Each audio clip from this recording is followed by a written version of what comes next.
Visitor from a regime it doesn't recognize. Afghanistan's foreign minister under the Taliban, Amir Khan Muttaqi, is in New Delhi. And today, he met India's External Affairs Minister S. Jaishankar. This is the highest level engagement between the two sides since the Taliban took power in 2021. And the optics were remarkable. Handshakes, smiles, and a major policy shift. India announced that its mission in Kabul will be upgraded to an embassy. It also gifted 20 ambulances and promised investment support. There was talk of mining, connectivity, reconstruction, and even cricket. Taliban threw its weight behind India's Chabahar project, and most importantly, both sides agreed to fight terrorism together. So what's behind this outreach? Two things: India's long-term interest in Afghanistan and Pakistan's weakening grip over Kabul. As regional dynamics shift, India is recalibrating. Without recognition, but with realism. We'll bring you the details. Also on the show, why Trump wants to expel Spain from NATO. What is Taiwan's T-dome and why China is angry about it. Why the IMF and the Bank of England believe there's an AI bubble, and how the Gen Z face a job market apocalypse. But first, as always, the headlines. Pakistan's capital Islamabad turns into a fortress. Security forces have barricaded major roads leading to the capital with shipping containers. Mobile internet services have also been suspended. This comes after lakhs of members of a far-right group attempted to march to the US Embassy in Islamabad in protest of the Gaza killings. The march was blocked by police personnel in Lahore, leading to violent clashes. Lawmakers in Peru removed President Dina Boluarte from office just after midnight. This ended a tenure plagued by protests, corruption probes, and rampant crime. The head of the legislature has assumed the South American country's presidency. He plans to lead a transitional government until elections in April 2026. Syria's foreign minister is in Lebanon as the two countries look to reset ties. It's the first visit by a senior official since the ouster of Bashar al-Assad. In March, the two countries signed an agreement to address border security threats after clashes left 10 people dead. Lebanon has also played host to more than 1 million Syrians who fled their country's civil war. Junta-ruled Burkina Faso refuses to take in people deported from the US. Since Trump's return to the White House, his administration has launched a sweeping immigration crackdown, where people are often deported to countries with which they have no connections. In recent months, Eswatini, Ghana, Rwanda, and South Sudan have all accepted people expelled from the US. And Venezuela's opposition leader and democracy activist Maria Corina Machado wins the Nobel Peace Prize. The Nobel Committee said she was honored for her work promoting democratic rights for the people of Venezuela. US President Donald Trump had made no secret of his desire to win this year's prize.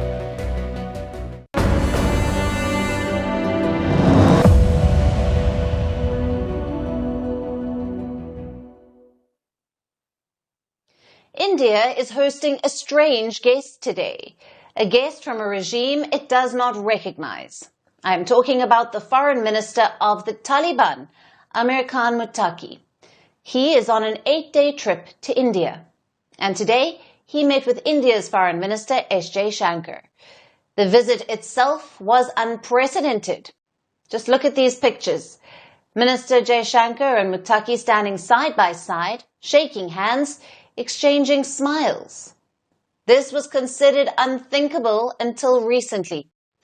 We'll come to the reason behind this outreach, but first, the developments. Jaishankar and Muttaqi held delegation-level talks. India also handed over 20 ambulances to the Taliban, which were gifted in person by Minister Jaishankar. Now, during their talks, Jaishankar made a big announcement. India would upgrade its mission in Kabul to an embassy. Closer cooperation between us contributes to your national development as well as regional stability and resilience. To enhance that, I am pleased to announce today the upgrading of India's technical mission in Kabul to the status of Embassy of India. Let's look at the 5 highlights of Jaishankar's remarks. Number 1, what you just heard. India will upgrade its mission in Kabul. Until now, New Delhi was operating a technical office in Afghanistan. That will now be upgraded to an embassy. Number 2, economic opportunities and assistance. Jaishankar promised to help in the reconstruction efforts after the recent earthquake. He also affirmed India's renewed interest in investments. Today, I reaffirm that our long-standing partnership that has seen so many Indian projects in Afghanistan stands renewed. We can discuss the maintenance and repairs of finished projects, as well as steps to complete others to which we have already committed. Your invitation to Indian companies to explore mining opportunities in Afghanistan is also deeply appreciated. This can be discussed further. Mining is a huge opportunity in Afghanistan. It is home to resources worth $1 trillion. China is already eyeing some of these resources, so India doesn't want to be left behind. Number 3, promoting exchanges. Jaishankar praised the starting of direct flights between Delhi and Kabul. He also noted that India was now issuing more visas to Afghans. And don't forget cricket. India has supported the rise of Afghan cricket, and Jaishankar promised to deepen that support. Number 4, India urged the Taliban to combat terror together. Excellency, we have a common commitment towards growth and prosperity. However, these are endangered by the shared threat of cross-border terrorism that both our nations face. We must coordinate efforts to combat terrorism in all its forms and manifestations. We appreciate your sensitivity towards India's security concerns. Your solidarity with us in the aftermath of the Bagram terrorist attack was noteworthy. We always sought good relations with India. We will not allow any group to threaten anyone else or use the territory of Afghanistan against others. This is a huge change in the equation. The first Taliban regime sponsored terror against India. It gave refuge to Pakistani terrorists on its soil. But 2 decades later, things have changed. The Taliban had condemned the Pahalgam terror attack in April. Muttaqi himself called Minister Jaishankar during Operation Sindoor. And finally, number 5. India reaffirmed its support to Afghan sovereignty, territorial integrity, and independence. This is crucial in the prevailing context.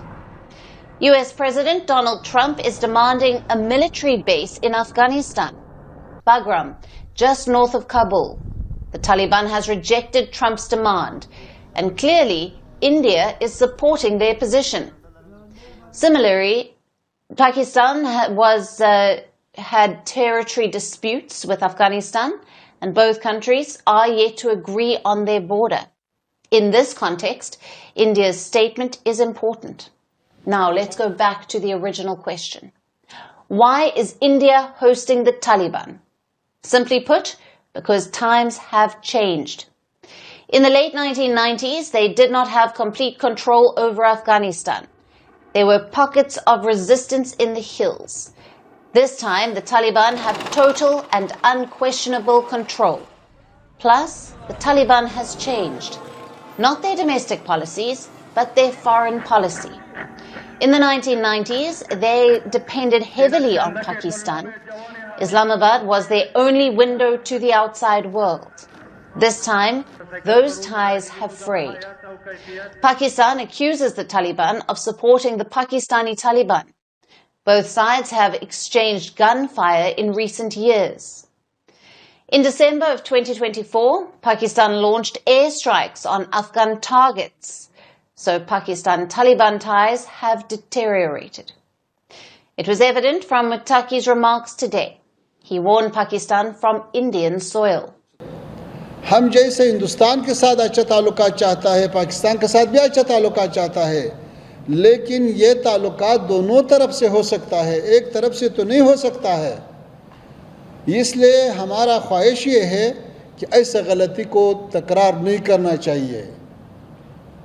अफ़गानियों का हौसले नहीं आजमाया, उसको ज़्यादा छेड़ना अगर लोग करता है तो वो एक बार अंग्रेज़ से पूछे, फिर सोवियत यूनियन से पूछे, फिर अमेरिका से पूछे, फिर नाटो से पूछे, ताकि वो आपको थोड़ा सा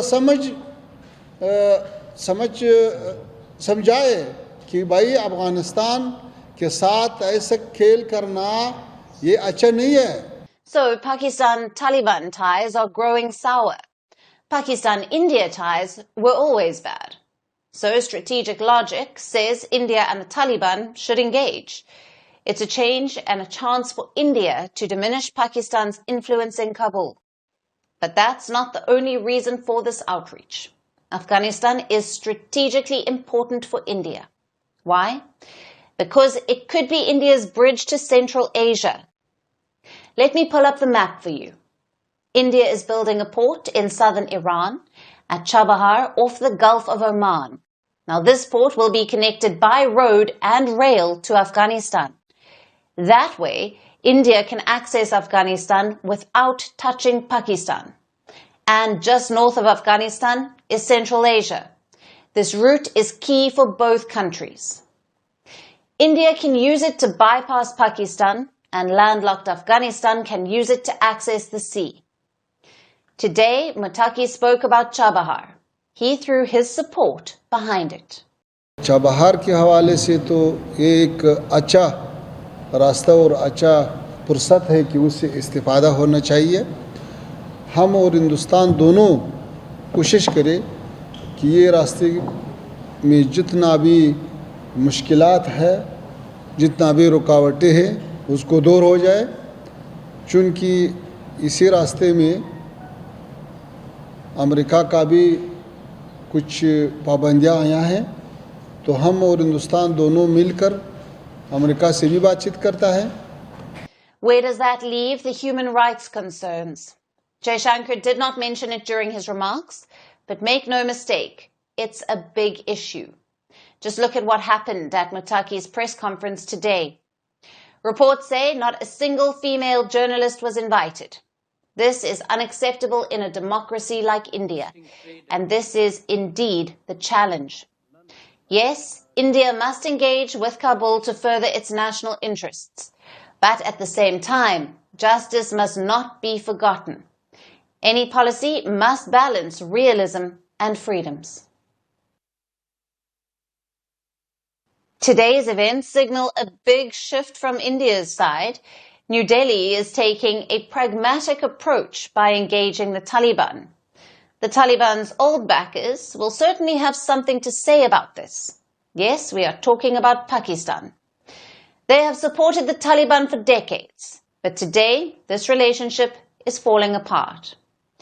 Earlier today, fresh reports emerged. Afghanistan accused Pakistan of breaching its airspace. Overnight explosions were heard in Kabul. The Taliban confirmed the blasts, but they didn't share any more details. Observers believe that these were airstrikes. They were carried out by Pakistan's military. Their target? Terrorists of the banned Tehreek-e-Taliban Pakistan, or the TTP. That's the Pakistani Taliban. One former American official has weighed in. That's Zalmay Khalilzad. He is a former US diplomat, and he negotiated the US withdrawal from Afghanistan. Khalilzad wrote a post online. He said, and I quote, "Today's Pakistani strikes against Afghanistan's capital are a huge escalation." Khalilzad didn't share any evidence of Pakistan's involvement. Now, Pakistan's military did release a statement. It says they carried out retribution operations, but made no mention of the airstrikes in Kabul. The timing is important because these strikes happened when the Taliban foreign minister is visiting Delhi. and meeting Indian leaders. Analysts believe this is yet another sign. Pakistan is not happy with the Taliban. Remember, for decades, Pakistan backed the Taliban. They gave them safe havens, funded them, armed them, and used them to exert influence over Afghanistan. This was part of Pakistan's strategy. They wanted to build strategic depth against India. But that strategy is now falling apart. Pakistan's relationship with the Taliban faces deep trouble. Just this week, 11 Pakistani soldiers were killed. They were ambushed in Khyber Pakhtunkhwa. Now, this is a province in Pakistan, and Pakistan blamed the TTP for this attack. Islamabad says Afghan territory is being used to launch terror attacks, and they're losing patience. Pakistan's Defence Minister Khawaja Asif has issued a comment. He said that a delegation will soon be sent to Kabul. Their task is to deliver a message to the Taliban. No more cross-border terrorism. No more safe havens for TTP. Islamabad has issued similar warnings before, but the Taliban have paid little heed. There have been more points of differences. Now, in May, the Taliban condemned the terror attack in Pahalgam, an attack that was carried out by Pakistan-sponsored terrorists. And last year, we witnessed cross-border attacks. In December, Afghanistan's Paktika province was struck. Pakistan's Air Force conducted a strike. They said that they were targeting TTP fighters. Over 40 people were killed. In response, the Taliban hit back. They struck several Pakistan military posts. Over 10 Pakistani soldiers were killed. Now, clearly, the Taliban is undeterred. Pakistan spent decades supporting the Taliban, and now the group is defying them. And to make matters worse, Pakistan is losing soldiers to these attacks. Even diplomacy has failed to deliver results. At one point, Islamabad even suggested turning to the US for help. Now, they were considering even offering drone bases to the US to target militants in Afghanistan, offering drone bases to the US and using them to hit targets in Afghanistan. Even the military establishment has been ineffective. Now, Pakistan's top military leader has tried to play both sides. Yes, we are talking about Field Marshal Asim Munir. Now, first, he urged the Taliban to act against the TTP. He reminded them of Pakistan's past support. He called Pakistan a benevolent brother Islamic country. But he also said, and I quote, "When it comes to the safety of every single Pakistani, the whole of Afghanistan can be damned." So what started as a strategic alliance has turned into a divorce. Pakistan's bid for strategic depth has collapsed. The Taliban want independence. They want legitimacy, and they're looking to countries like India to achieve this. If the Taliban are successful in finding new friends in the region, it could reshape the region's politics for years to come. 2 years. It has been 2 long, exhausting years since Hamas's surprise attack on the 7th of October. And the world finally has a peace deal, a deal that could end the war in Gaza. The declaration came after 3 days of indirect negotiations in Egypt. Both Hamas and Israel have agreed to it. US President Donald Trump will visit Israel on Monday. He will speak before the Knesset also and will meet with Prime Minister Benjamin Netanyahu. The first phase is set to begin soon with the return of the hostages. For a region addicted to ceasefires that don't last, this plan feels both familiar and radically new. But as with all things West Asia and all things Trump, it's also complicated. Our next report tells you why. It began as many turning points in world politics now do, with a post on Truth Social. Donald Trump announced the Gaza peace deal.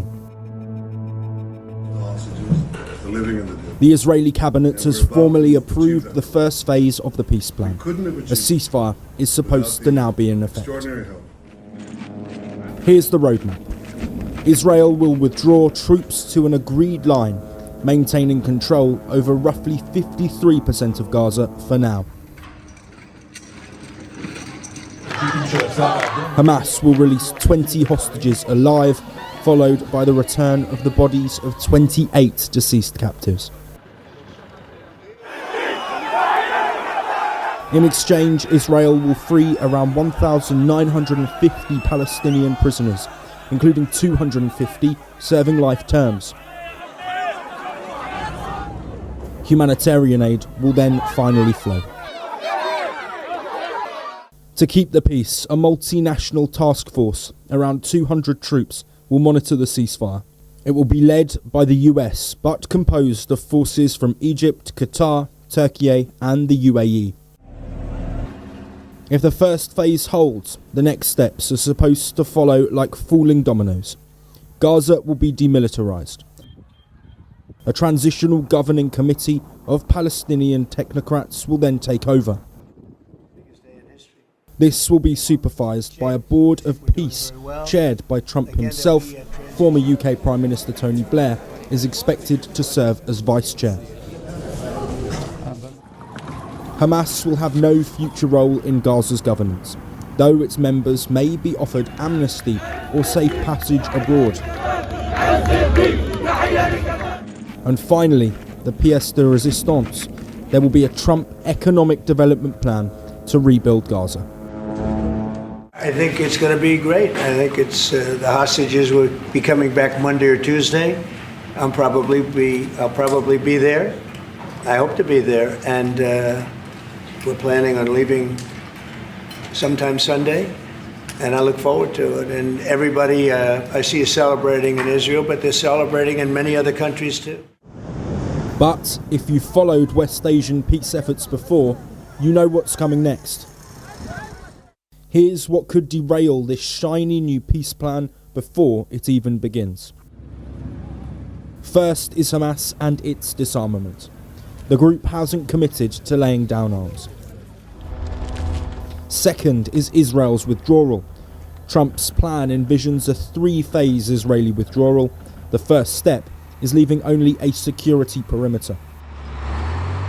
No timeline has been announced for that last step, a detail that makes everyone nervous. Third is who governs Gaza. A technocratic transitional committee sounds good on paper, but it's a bureaucratic black hole in practice.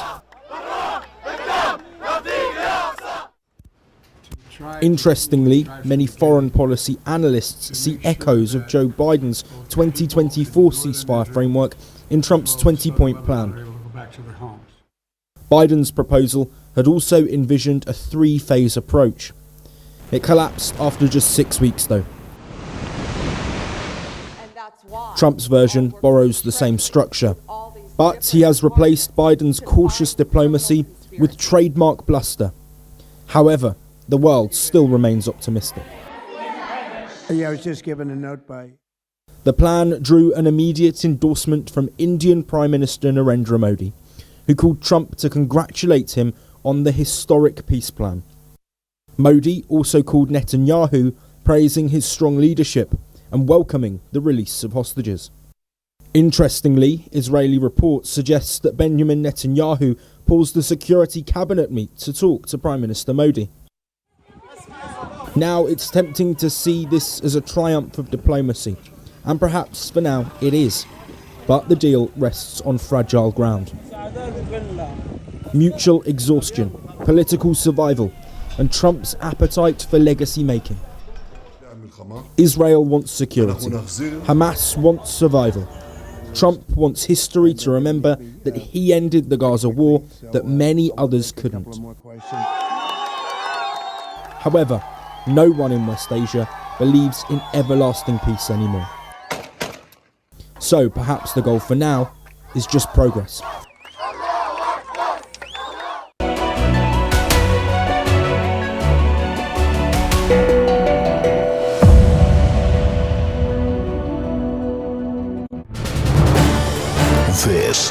News 18 Network.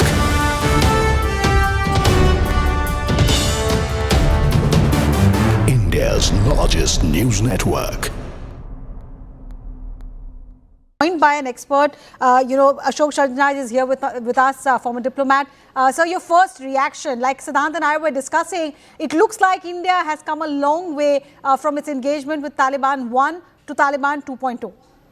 No, absolutely. I very warmly welcome this development. I applaud the Government of India. I applaud the Ministry of External Affairs for the decision that has been taken. I think we have been moving very carefully, very cautiously, but very determinedly in a positive direction. I think this is the culmination for the time being.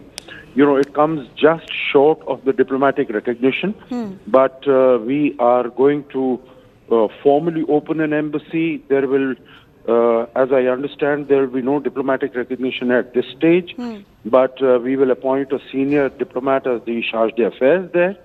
And similarly, we will invite the Afghan Taliban dispensation also to open their embassy. So I think our cooperation in a wide variety of fields, depending upon what Afghanistan wants to work with India, which are the areas, but definitely in the area of training, education, business, visas, etc. I think that is going to be a very welcome development, and particularly if Afghanistan is also interested in security cooperation, I'm sure we will be quite prepared to give a positive consideration to that, because India and Afghanistan, as far as training of army personnel and soldiers that is concerned, has been long-standing, and we have our significant number of army personnel who are still in the Taliban forces. Right. So all in all, a very welcome development. Okay. And the government needs to be applauded for that. So do you see this decision of Government of India only from the security prism, given the reality of a hostile neighbor in Pakistan, Afghanistan, and having a good relationship with whoever is in charge of Afghanistan is something that we need geostrategically? Is that only the reason, or there could be other factors as well? One being that India is heavily invested in infrastructure development of Afghanistan, and there's a need to protect those as well. Well, you see, I think it is not only security. Security is a major element. Security is a very significant element, but I think there are elements beyond that also, because we need to recognize that India and Afghan, at the level of people, they have had very old, ancient, historical, civilizational links with each other. And you would recall that even after, Taliban came to power, and there was no, at that time we were very, very uncertain. There were no informal contacts even with the Taliban at that time. But we sent the 50,000 tons of wheat to them. We sent the large quantities of medicines, of vaccines, etc. So many things we sent, basically because, and we made it very clear that it was for the people of Afghanistan. So I think at the people-to-people level, we have very strong linkages, and we want to nurture them. But then, sir, I mean, once again, to bring back to the security question, IC-814 unfolded in the Afghan theatre. Yes, Taliban would argue that we did not have a direct role to play in the hijack, but it had unfolded there. The hijackers, as their second option, chose Afghanistan. Even after that, subsequently, there have been intel report to suggest that Jaish-e-Mohammed cadre, Lashkar-e-Toiba cadre have gone to camps in Afghanistan and carried out training there. Even now, in Kashmir, there are weapons from Afghanistan which are finding their way there. That's a security reality as well, isn't it? Oh, it is a security reality, and that will be a subject of discussion between us and them. Once we have now a formalized sort of a relationship, then we will have this discussion and we will bring home to them. Because you see, Jaish and Lashkar, they were training there in the 1990s also. They were being received all the support, but today the realities, both regional and geopolitical realities, are very, very different. And we see there are reports even that Pakistan has bombed the TTP, installations in Afghanistan. So, that is very different from what it was.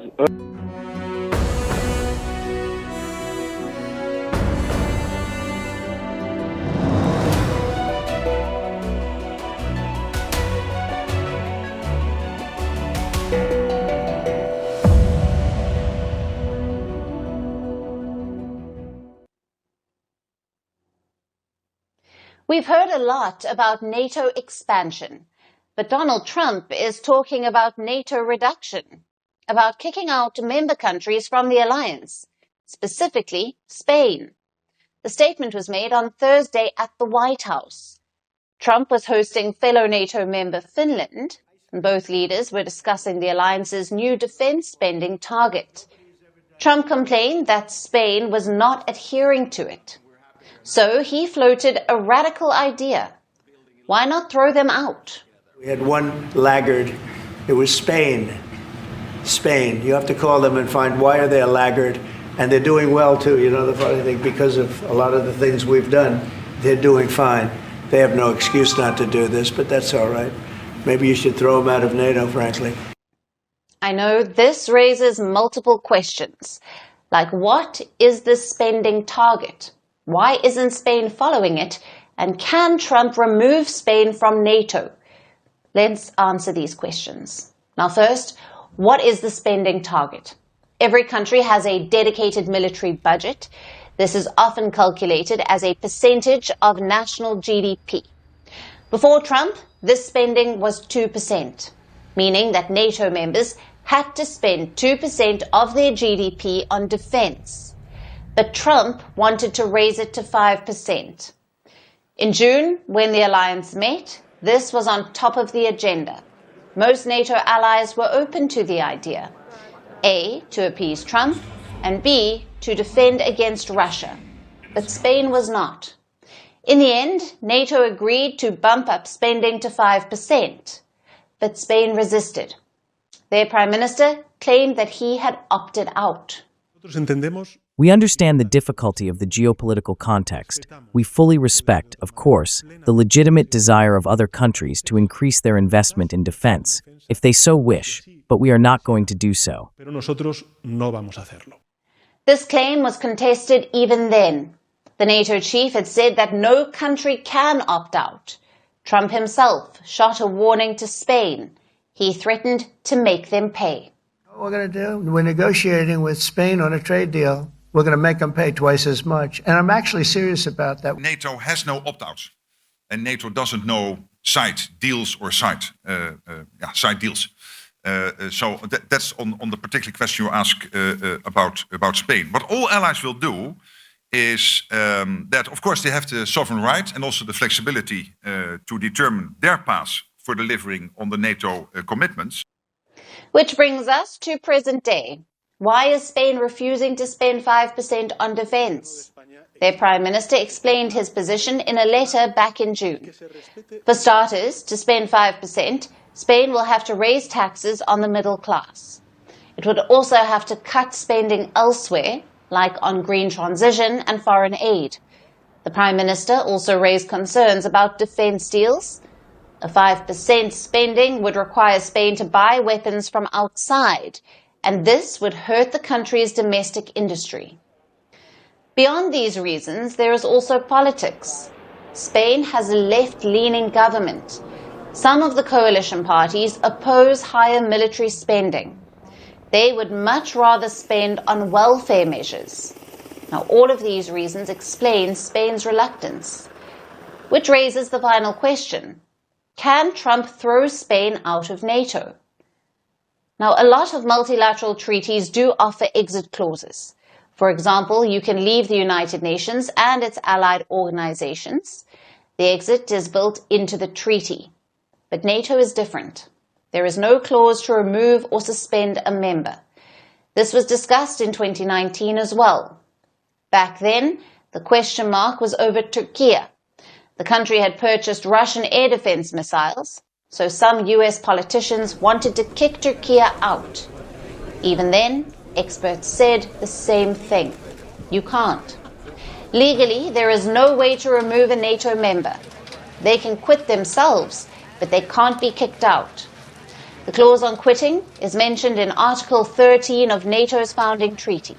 It requires a member to give notice of its intention. This notice must be submitted to the United States government. The US will then inform all other members. 1 year after submitting this notice, the member will be out. No voting or veto. If a member wants to, they can quit. But Spain has no such plans. In fact, the government has reaffirmed its commitment to NATO. As for the 5% target, it's not budging. Within the country, this has triggered some controversy. The opposition has seized this issue. They say the problem isn't Spain. The problem is Spain's ruling party and Prime Minister. As for Trump, this is a crusade. He feels other NATO members are taking the US for a ride. Now, even in his first term, he had forced his allies to raise defense spending. And his complaint about Spain is old. After taking office, the president turned his gun on Madrid. But in a moment of confusion, he said that Spain was a part of the BRICS bloc. And yet, are they a BRICS nation? What? They're a BRICS nation, Spain. Okay. You know what a BRICS nation is? Well, you'll figure it out. Confusion aside, the message is clear. Spain has been on Trump's radar for some time. They will either have to raise defense spending or appease Trump in some other way, because there may not be a legal way to remove Spain from NATO. But for all practical purposes, the US can isolate them. It's the coldest place on Earth, and it's fast becoming the center of a global power struggle. The Arctic is melting, and this has unlocked new trade routes and hidden resources. Russia is racing ahead with dozens of icebreakers. Meanwhile, China is also pushing to build its own Arctic footprint. And now the United States is trying to catch up. It has signed a multi-billion-dollar deal with Finland. The deal aims to build 11 new icebreaker ships and reshape America's power in the polar north. Our next report has more. It's cold, it's remote, and it's suddenly the hottest piece of real estate in global geopolitics. Welcome to the Arctic, where the ice is melting, and the power games are heating up. For decades, this frozen frontier was a scientific outpost. It's a place where climate researchers tracked vanishing glaciers and retreating sea ice. But now, as the Arctic warms nearly 4 times faster than the rest of the planet, it is becoming something else entirely. It's becoming a strategic stage for the world's biggest powers. And why is that so? Because melting ice means new shipping routes. It means shorter trade passages and easier access to untapped oil, gas, and minerals. And whoever controls these icy lanes could control the future of global trade and energy. Russia knows that. It reportedly operates around 50 icebreakers, including nuclear-powered ones. Moscow has also allegedly reopened Soviet-era bases in the region. China, too, is expanding. It reportedly has at least 5 icebreakers. Beijing plans to make the Arctic a vital link in its global trade network. Meanwhile, the United States is playing catch-up. Its Coast Guard currently operates 3 polar icebreakers. These are specialized ice-breaking vessels designed to smash through thick polar ice. America has just 3. That's a small fleet for a global superpower, especially when compared with Russia and China. Donald Trump says that's about to change. On Thursday, America signed a landmark deal with Finland. Finland designs 80% of the world's icebreakers, and it builds 60% of them. Under the agreement, 4 new Arctic security cutters will be built in Finnish shipyards. Up to 7 more will follow in the United States. That's a total of 11 new vessels. The project is worth around $6.1 billion, and it is expected to deliver the first ship by 2028. We're buying the finest icebreakers in the world, and Finland's known for making them. They sort of have almost a monopoly on icebreakers, if you think about it. Nobody makes them like Finland. I've heard that for a long time. So we're going to have a total of 11, and it's been really an honor working on it.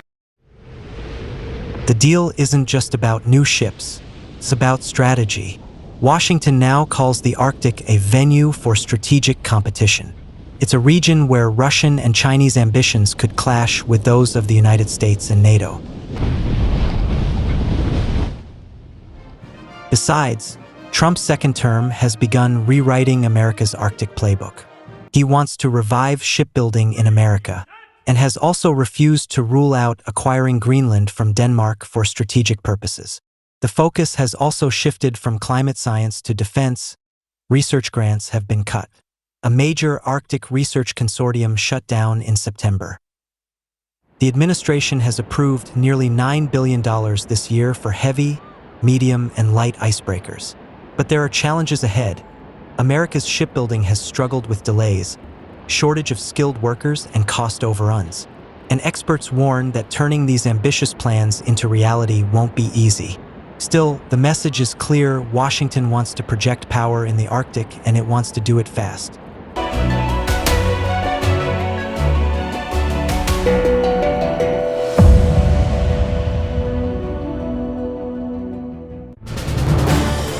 This is News 18 Network.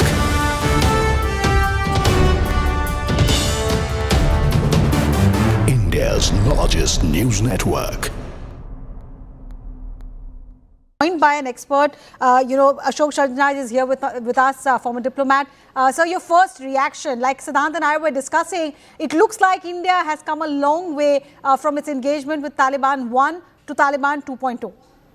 No, absolutely. I very warmly welcome this development. I applaud the Government of India. I applaud the Ministry of External Affairs for the decision that has been taken. I think we have been moving very carefully, very cautiously, but very determinedly in a positive direction. I think this is the culmination for the time being. It comes just short of the diplomatic recognition, but we are going to formally open an embassy. There will, as I understand, there will be no diplomatic recognition at this stage, but we will appoint a senior diplomat as the charge d'affaires there.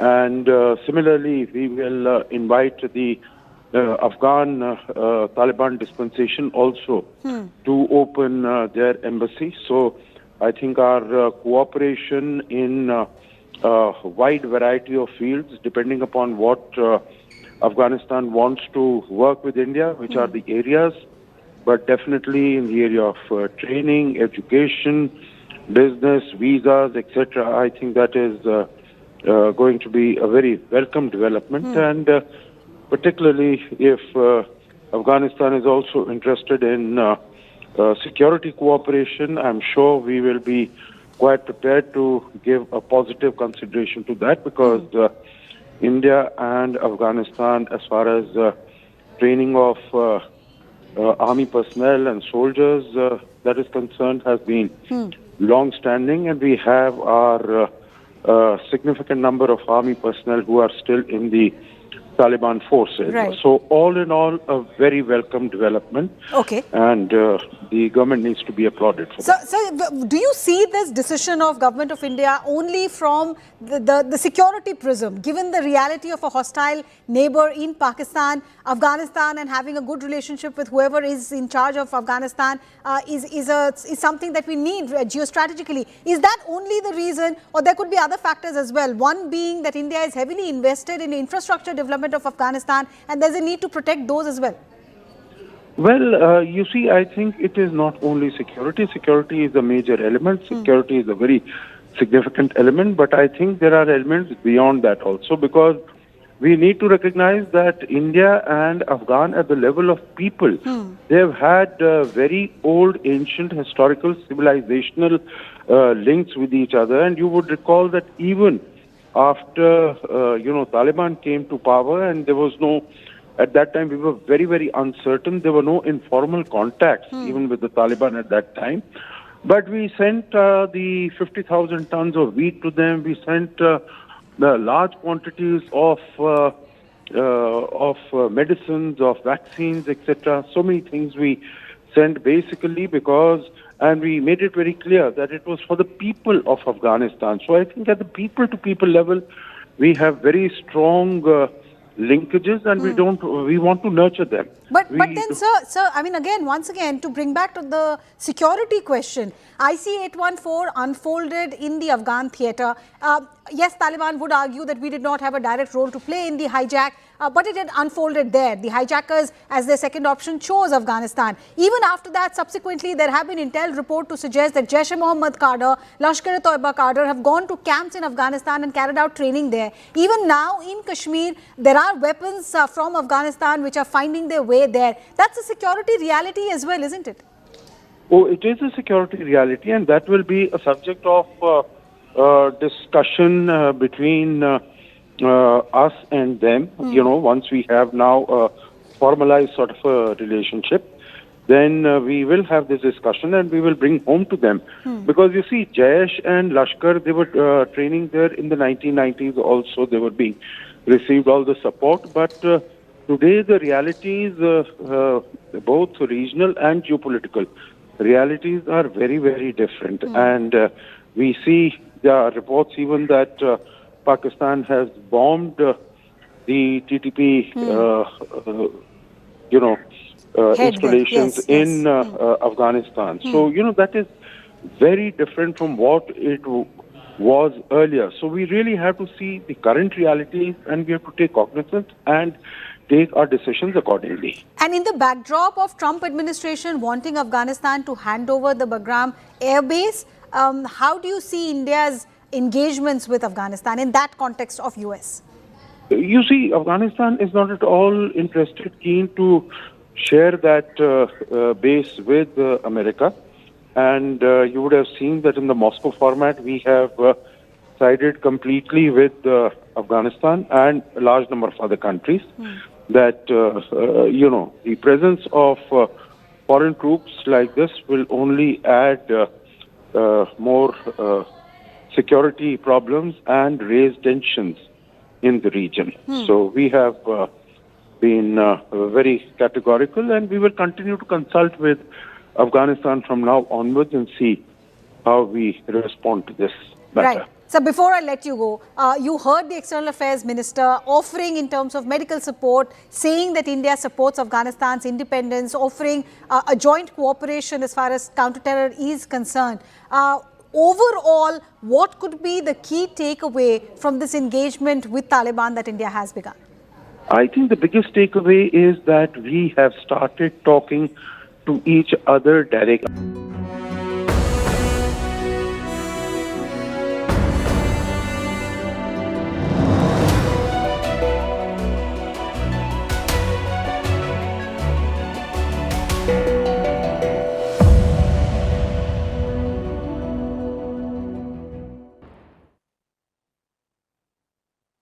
There is a new flashpoint in the China-Taiwan conflict. At the center of it is a new defense project, a new bid by Taipei to protect its skies. Taiwan has announced a new defense project. It is called the T-Dome. The increase in defense spending has a purpose.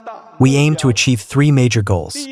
First, accelerate our building of the T-Dome, establish a rigorous air defense system in Taiwan with multi-layered defense, high-level detection, and effective interception, and weave a safety net for Taiwan to protect the lives and property of citizens. The T-Dome is like Israel's Iron Dome. It's an air defense system. It is supposed to defend Taiwan's skies against any possible missile attacks from China. Taiwan's president made this announcement today on the National Day of Taiwan. He said Taiwan will build a comprehensive air defense system, one that includes different layers of defense, high-level detection, and strong interception capabilities. He didn't mention China by name, but the message was clear. This system is meant to protect Taiwan from aerial attacks. He called it a safety net for the people of Taiwan and said that peace would be maintained through strength. Now, what exactly will the T-Dome do? In simple words, it will link up all of Taiwan's existing air defense systems. The country already has missile defenses. It also deploys American weapons like the Patriot missiles. But right now, these systems are operating in silos. The T-Dome will tie them together into one shield.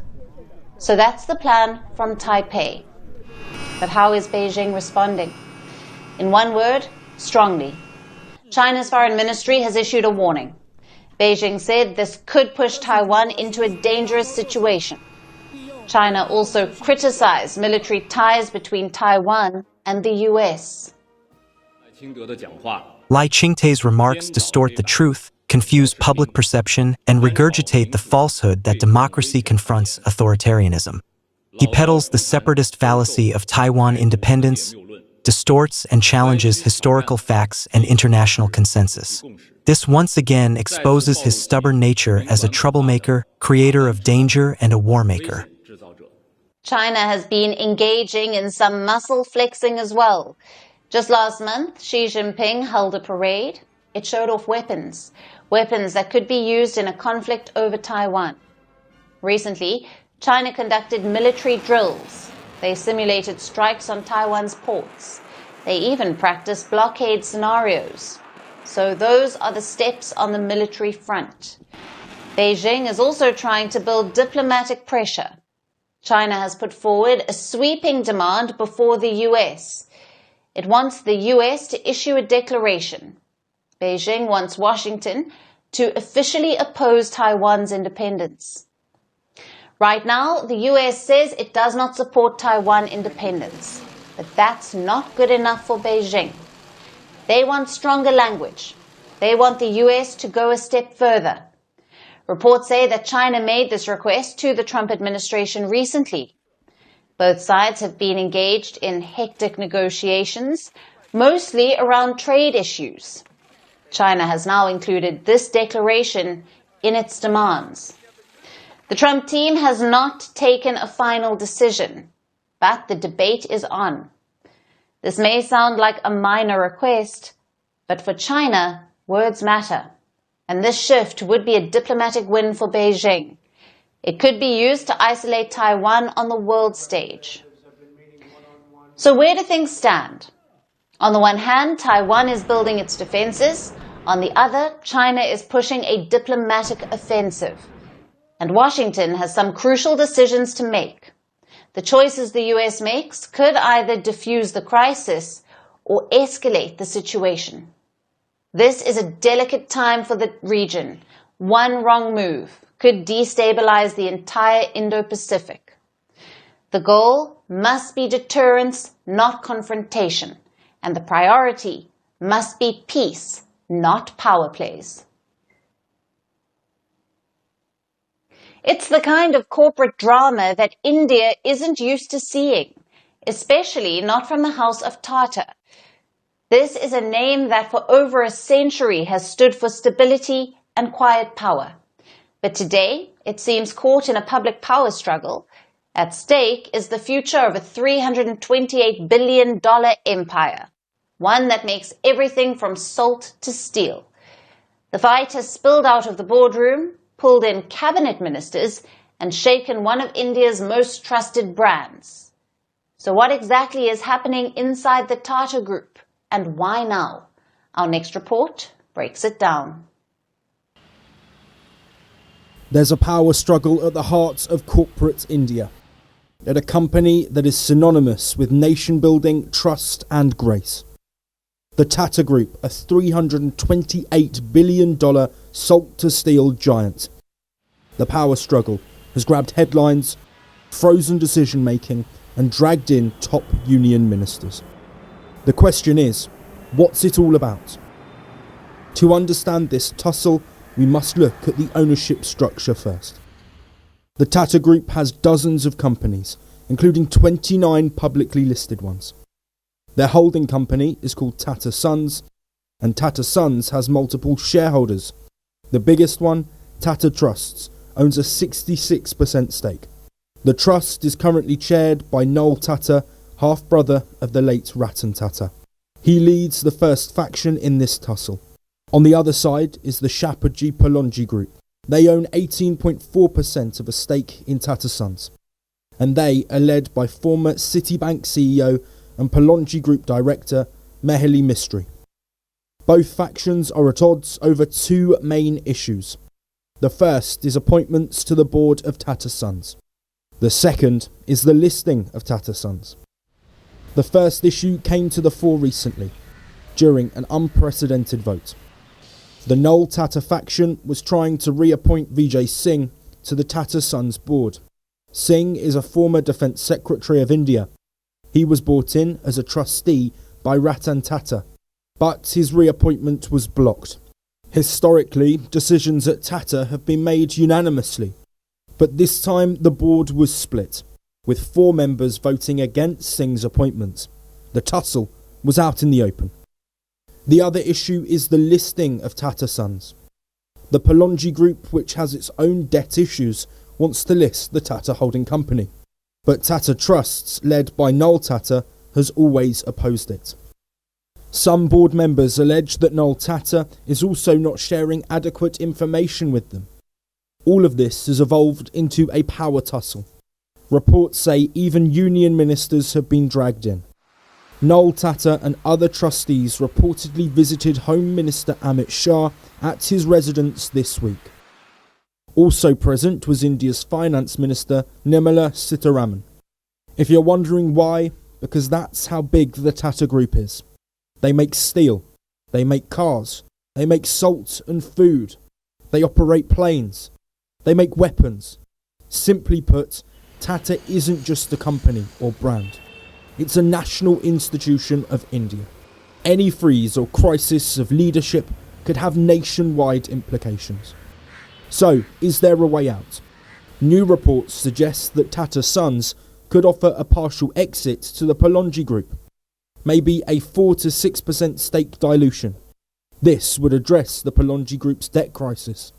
At the same time, it would end the demands for listing Tata Sons. But it's not clear if both sides have agreed to it. Whatever the outcome, the crisis itself is unprecedented in Tata's history. Yes, the shareholders have been divided before, but things never spilled over into boardroom splits or votes. Until recently, the steady leadership of Ratan Tata would tide over the differences. The next few days will be crucial for one of India's iconic names.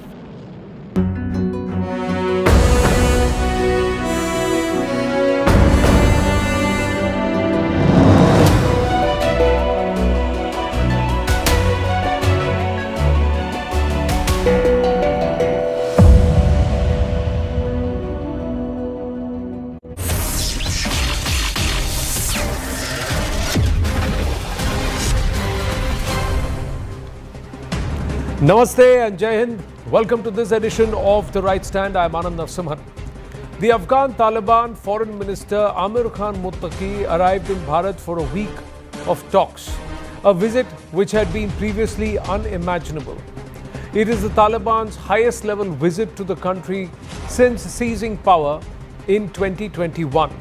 Muttaqi is due to discuss diplomatic, trade and economic ties with Indian officials during what is supposed to be an 8-day-long stay.